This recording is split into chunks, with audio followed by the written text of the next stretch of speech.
मुजीब रहमान नियाज को, हाफिज मोहम्मद अफजल इब्न सलाहुद्दीन उमरी कलाम, हाफिज मोहम्मद कामिल इब्न मोहम्मद उमर विलायत नगर उमरी कलाम, हाफिज मोहम्मद हुसैन इब्न अहमद हसन अमरोहा, हाफिज मोहम्मद फहीम इब्न मुकीमुद्दीन पूर्णिया, हाफिज मोहम्मद दाऊद इब्न मोहम्मद वकील दिल्ली, हाफिज मोहम्मद मुबश्शिर इब्न मोहम्मद गुफरान उमरी कलाम, हाफिज मोहम्मद रैयान इब्न मोहम्मद रिजवान उमरी कलाम।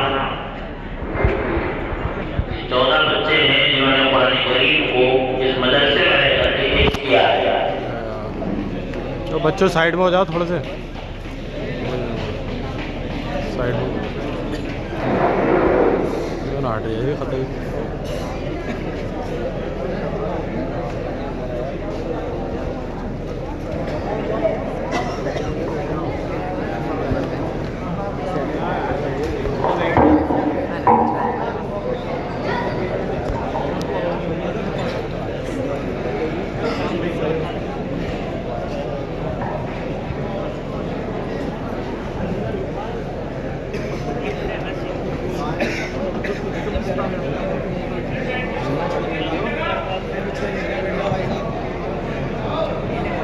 आप जरा पे तशरीफ रखें, बैठ जाए।